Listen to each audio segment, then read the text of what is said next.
Halo sahabat tribunbekasi.com.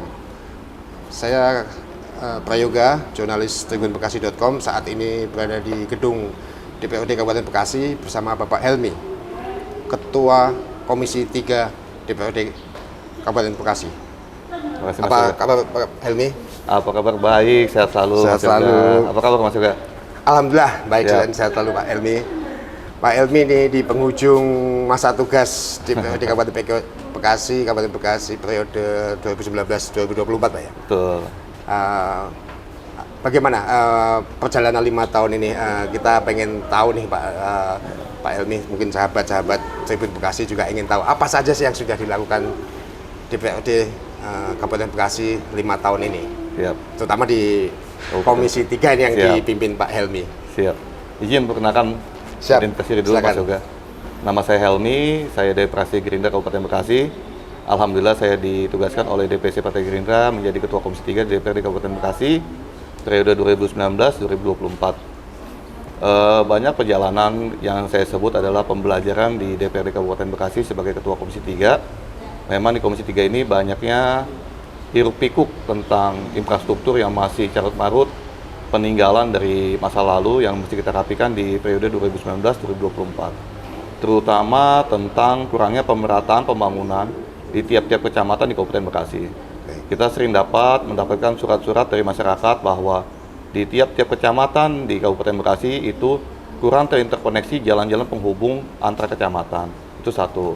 Poin yang kedua, masih banyak jalan-jalan utama di ruas-ruas kecamatan yang belum selesai ataupun tuntas. Jadi kebanyakan Kabupaten Bekasi itu melakukan pembangunan tidak bertahap Mas Yoga. Dia hanya melakukan slot satu segmen kedua, ketiga, empatnya nanti di periode APBD lompat gitu. Makanya pas saya di Komisi 3 itu saya ingin berkelanjutan. Contohnya apa? Kayak di Kalimalang itu saya pengen berkelanjutan di 2026 Kalimalang harus tuntas di anggaran 2026. Itulah tugas kita di Komisi 3 yang selalu kita input kepada teman-teman Komisi 3. Kebetulan anggota Komisi 3 itu ada 11 orang, hampir 9 orang itu adalah badan anggaran. Makanya kita bersyukur alhamdulillah kebanyakan anggota Komisi 3 itu adalah ketua praksi dan anggota badan anggaran. Jadi untuk tugas-tugas kita yang sudah mendapatkan surat dari masyarakat ataupun keluhan-keluhan dari masyarakat kita bisa sosialisasikan ataupun diimplementasikan dalam badan anggaran melalui program-program di APBD maupun APBD perubahan. Yang kedua tentang masalah persampahan di Kabupaten Bekasi. Persampahan di Kabupaten Bekasi ini adalah suatu momok yang harus benar-benar dilakukan solusi secara seksama, baik pemerintah Kabupaten Bekasi maupun DPRD maupun masyarakat. Kalau tidak dilakukan masalah solusi yang benar-benar aktual ataupun yang terupdate tentang masalah sampah, ini menjadi suatu bencana Mas untuk Kabupaten Bekasi. Kenapa dibilang bencana? Karena di TPA Burangkeng ini sudah tidak bisa menampung sampah dan juga kinerja untuk Dinas Lingkungan Hidup ini sangat-sangat minim. Contohnya apa? Banyaklah contoh-contoh masalah armada yang kurang, terusnya masalah mobil-mobil dari luar yang masih bisa masuk ke Kabupaten Bekasi. Yang ketiga masalah timbangan-timbangan yang di TPA Burangkeng. Yang keempat, tidak ada suatu alat ataupun mesin ataupun teknologi yang bisa mengurai masalah sampah. Kalau sampah hanya didiamkan saja selama berpuluh-puluh tahun akan menjadi suatu bencana untuk Kabupaten Bekasi. Ini plastik ya Pak? Iya, itu plastik itu Mas Yoga. Iya. Ada lagi Pak selain yang kedua tadi? Kalau masalah di Kabupaten Bekasi sangat kompleks Mas Yoga. Itu baru kita bicara masalah 2 dinas. Ada lagi dinas tentang Cipta Karya. Ini khususnya masalah investasi di Kabupaten Bekasi. Dengan adanya aturan KKPR yang ada sekarang, itu adalah suatu ambigu untuk pengusaha. Kenapa dibilang ambigu ataupun dibilang suatu momok lah bagi saya juga? Karena kurangnya informasi ataupun sosialisasi dinas terhadap pengusaha-pengusaha yang akan berinvestasi di Kabupaten Bekasi. Mohon maaf saya potong dulu tadi, KKPA itu apa kepanjangannya Pak? Mungkin ada yang belum tahu. Momok jadi. Maksudnya KKP maksudnya gimana? Tadi apa? Ada ambigu dia. Iya. Ya, jadi informasi yang disampaikan kepada pengusaha ini tidak tersampaikan Mas. Misalnya saya pengen menguruskan IMB. Dulu namanya IMB, sekarang diganti PBG. Iya kan? PBG itu kepanjangan persetujuan membangun bangunan ya. Mendirikan bangunan gedung ya kan, PBG. Dulu kita IMB hanya melampirkan set plan aja sudah cukup. Sekarang kita untuk melampirkan PBG itu kita mesti ada persetujuan KKPR. Apa itu? kerangka kerja rencana apa itu juga saya belum paham tuh, iya. ya kan? Nah itu Bukan AMDAL itu ya? bukan AMDAL, itu dulu AMDAL. Jadi kalau AMDAL itu udah jadi set plan. Nah itu KKPR itu mesti ada persetujuan dari kementerian Oke. verifikasinya. Nah itulah yang menjadi suatu permasalahan kunci dalam investasi. Mestinya pada saat ada investasi masuk Kabupaten Bekasi, itu kan akan menghasilkan suatu PAD buat Kabupaten Bekasi. Betul. Nah bagaimana investor ini melakukan suatu investasi Kabupaten Bekasi dipermudah perizinannya? Yang terjadi malah sebaliknya. Iya, yang terjadi malah sebaliknya. Kenapa? Karena kurang informasi. Baik. Gitu Mas. Begitu juga dengan Dinas Lingkungan Hidup. Dinas Lingkungan Hidup tidak pernah menemukan solusi tentang masalah pencemaran sungai di Kabupaten Bekasi. Contohnya apa? Kali Cilema Abang yang sampai saat ini masih hitam, ya kan? Pencemaran kawasan-kawasan industri yang masih berkelanjutan sampai sekarang. Asal kita rapat di Komisi 3, kita menanyakan bagaimana solusi tentang pencemaran sungai di Kabupaten Bekasi yang merusak ekosistem di Kabupaten Bekasi. Jawaban dari dinas itu adalah hal yang sangat-sangat sulit. Kenapa sangat sulit saya tanya? Karena itu Pak Ketua ada dari hulu ke hilir. Ya, sungai Ya, namanya sungai kan. Oke ya lah hulu ke hilir, tapi minimal ada suatu langkah preventif ataupun langkah kecil yang mesti dilakukan oleh Dinas LH. Memang tidak bisa full, tapi minimal ada lah solusi sedikit demi sedikit yang bisa dilakukan oleh LH Kabupaten Bekasi. Gitu Mas Yoga. Baik. Saya coba kembali lagi ke tadi yang soal jalan Pak ya. Tapi kita tahu ya 5 tahun ini, dalam waktu 5 tahun belakangan ini ada masa waktu itu ada masa COVID Pak ya. COVID, betul. Apakah itu mengganggu sehingga pembangunan jalan? Kalau COVID itu benar-benar sangat mengganggu Mas. Itu pembangunan jalan sehingga tadi yang dikatakan Pak. Betul tadi kita sekali. putus-putus itu. Karena di masa COVID itu ada suatu pembelakuan dari pusat untuk refocusing semua anggaran. Betul. Dilarikan kemana? Dilarikan untuk ke vaksin. Vaksin kesehatan. Ya, itu kebijakan pusat yang tidak bisa kita lakukan kebijakan di Kabupaten Bekasi. Baik, Kita mesti taat dan patuh terhadap peraturan pusat. Dan alhamdulillahnya di Kabupaten Bekasi bisa selamat Mas. Walaupun ada beberapa kepala dinas mitra kerja Komisi 3 yang meninggal, itu ada 3 kepala dinas. Ada Pak Edi, almarhum Pak Edi, ada Bu Aat, ada lagi Pak Budi. Dan anggota Komisi 3 pun meninggal ada 2 orang. Ada almarhum Pak Imam Hambali, PKS, ada Pak Haji Kardin yang terkena COVID juga. Meninggal dalam tugas semua itu Pak ya. Di dalam rapat Komisi 3 juga. Gitu. Jadi ini COVID sudah selesai ya. Artinya nanti ke depan pembangunan jalan sudah tidak ada lagi yang sepotong-sepotong itu lagi. Iya, saya pengen begitu. Sekarang sisa jalan kita semenjak saya di Komisi 3 tinggal sisa 13% Mas. Tinggal dari total ruas jalan utama di Kabupaten Bekasi. Ini bicara jalan utama ya, bukan jalan lingkungan. Iya, jalan utama. Sisa 13%. Tapi kemarin ada penambahan jalan pusat itu dialihkan kepada kabupaten. Sehingga kita nambah jadi 17%. Tadinya jalan itu punya pusat, statusnya pusat, dihibahkan menjadi jalan kabupaten. Ini ada tanggung jawab kabupaten. Tanggung jawab kabupaten lagi gitu. Jadi kita nambah jadi 17%. Nah, yang keempat ada tentang masalah damkar, Mas. Oh iya. Di dalam penanganan kebakaran di Kabupaten Bekasi, kita itu kekurangan armada tentang masalah mobil damkar. Apa sih masalahnya mobil damkar? Mobil kita sangat-sangat tua. Belum ada peremajaan. Yang vital itu adalah mobil kita tidak punya mobil untuk mengakses 10 lantai, Mas. Oh, gedung 10 lantai. Iya. Karena kenapa kita butuh mobil 10 lantai? Karena di Kabupaten Bekasi itu banyak apartemen dan hotel. Gedung yang tingkat-tingkat tinggi lah ya. Itulah yang saya imbau kepada pemerintah Kabupaten Bekasi agar menganggarkan 1 mobil aja minimal kita punya untuk rescue pertama, untuk di mana? Untuk di hotel dan apartemen. Baik. Gitu Mas Yoga. Pak Helmi, kita ingin tahu nih, selama 5 tahun ini perda apa saja yang betul-betul di push atau diinisiasi oleh Komisi 3? Kalau perda di Komisi 3 saya sangat jarang Mas, terus terang. Karena saya pengennya itu dari eksekutif yang mengajukan. Oh gitu. Ya kan. Karena punya perda bisa diusulkan eksekutif dan legislatif. Ya. Nah, perda yang dilakukan oleh eksekutif itu adanya masalah sampah dan limbah kemarin. Limbah. Limbah. Tapi itu saya juga agak-agak menyayangkan perda yang dilakukan oleh Dinas LH Lingkungan Hidup itu belum ada sosialisasi kepada pengusaha-pengusaha limbah dan masyarakat di Kabupaten Bekasi. Akhirnya kenapa perda itu akhirnya mandek, terpending. Tidak selesai? Tidak selesai. Masih di Badan Legislatif? Masih di DPRD Kabupaten Bekasi. Yang selanjutnya sebetulnya saya ingin melakukan perda masalah ini Mas, tata kelola sungai. Tata kelola sungai. Itu yang kita ingin usulkan di akhir periode saya. Bagaimana menata sungai-sungai di Kabupaten Bekasi yang tadinya kebijakan BBWS maupun pusat Cicis maupun Citarum Cisadane menjadi kebijakan kita.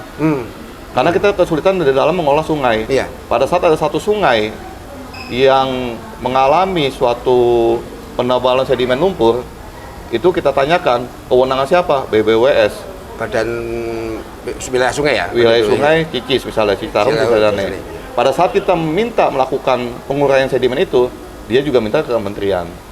Kemenpu. Nah, kalau itu sudah jadi tanggung jawab kita bisa melakukan dalam APBD maupun jadi waktu cepat. Nggak usah ke atas-atas minta izin. Baik. Dan mudah-mudahan PAD kita juga makin meningkat. Baik. Gitu, Kalau tadi kembali lagi tadi Pak Helmi yang soal sampah ini kan semakin padat penduduk di wilayah Kabupaten Bekasi, sampah pasti akan semakin meningkat ya, karena setiap rumah tangga kan menghasilkan sampah. Betul. Mungkin memang perlu ada satu terobosan. Kalau Pak Helmi melihatnya bagaimana? Idealnya bagaimana dan kondisi di Pemkab Bekasi saat ini bagaimana?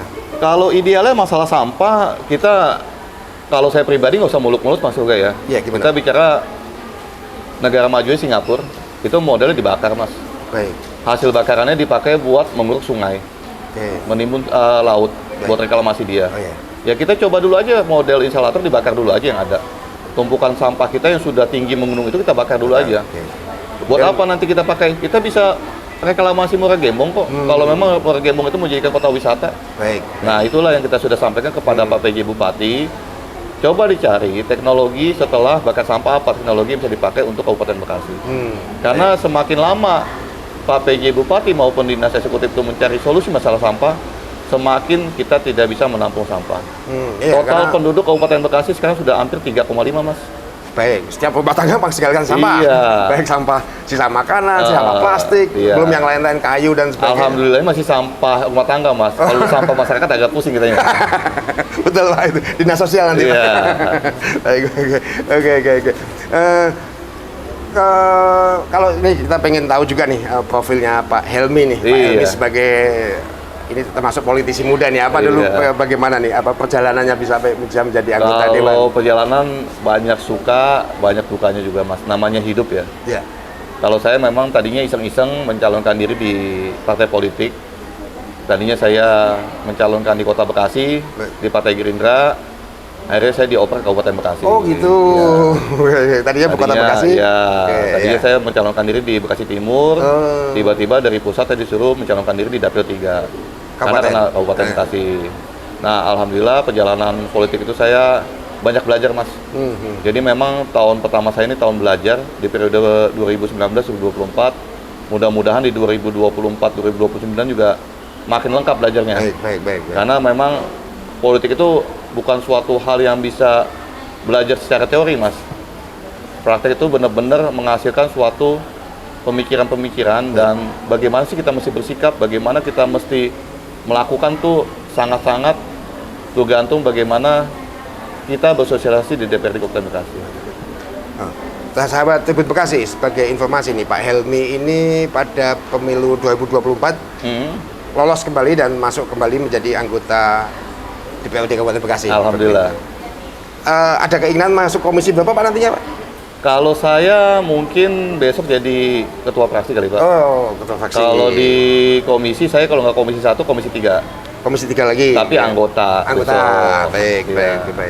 Kalau berarti pasti masih bisa melanjutkan apa yang tadi sudah Pak Helmi sampaikan ya, gagasan-gagasan, ya, keinginan-keinginan untuk apa mengesahkan perda dan mengajak eksekutif Pemkap untuk melakukan terobosan Pak untuk terutama sampah. Kalau besok mungkin gini Mas Yoga, saya memberikan masukan kepada Ketua Komisi 3 yang baru. Oh, baik. Karena besok status saya anggota Komisi 3.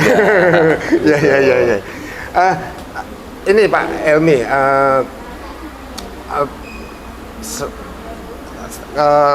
tentang di 5 tahun ini, selama 5 tahun di Dewan ini Pak Helmi ya, apa saja mungkin pengalaman yang berkesan, paling berkesan buat Pak Helmi selama menjadi anggota DPRD?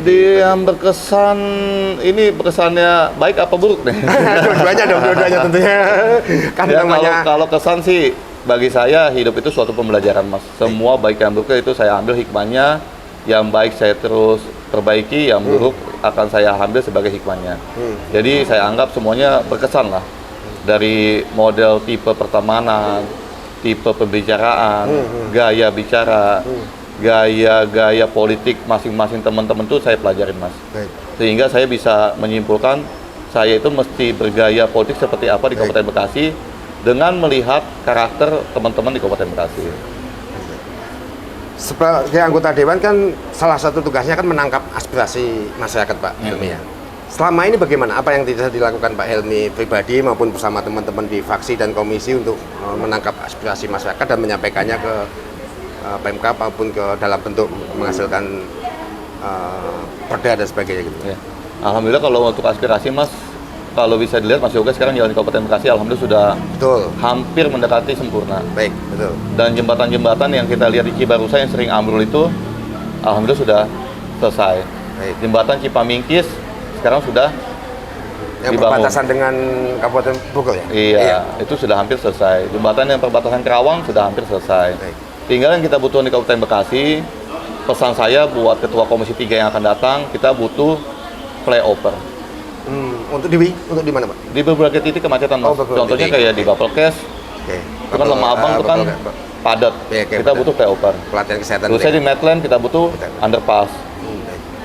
Nah, yang kedua itu bagaimana interkoneksi kecamatan maupun perumahan-perumahan di tiap kecamatan, Mas.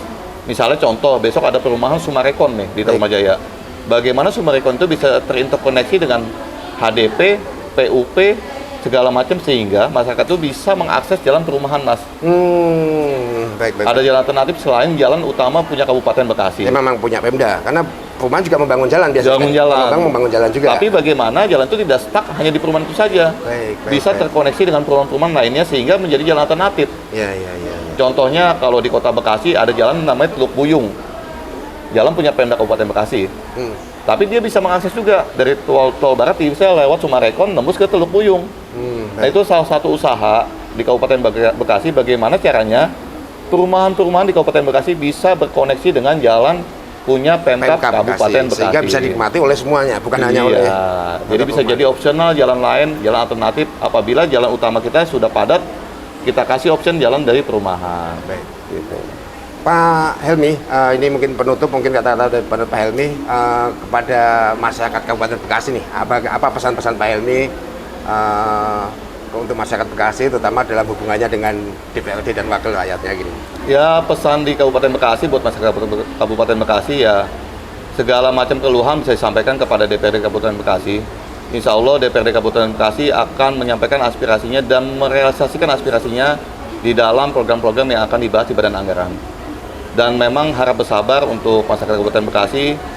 Persoalan kita memang agak kompleks karena kita banyak kawasan industri yang membebani APBD Kabupaten Bekasi, khususnya jalan. Kita punya jalan-jalan itu yang dilewati oleh kawasan-kawasan industri dan polusi-polusi yang ada di Kabupaten Bekasi juga menjadi suatu polemik. Kita akan menyelesaikan satu persatu sehingga kita akan mendapatkan Kabupaten Bekasi ini menjadi kota yang sangat-sangat bisa memberikan manfaat untuk masyarakat Kabupaten Bekasi. Terima kasih Pak Helmi. Terima kasih Mas Yoga. Terima kasih sahabat Tribun Bekasi. Demikian bincang-bincang kami bersama Bapak Helmi yang saat ini merupakan Ketua Komisi 3 DPRD Kabupaten Bekasi. Terima kasih, sampai jumpa pada kesempatan berikutnya. Wassalamualaikum warahmatullahi wabarakatuh.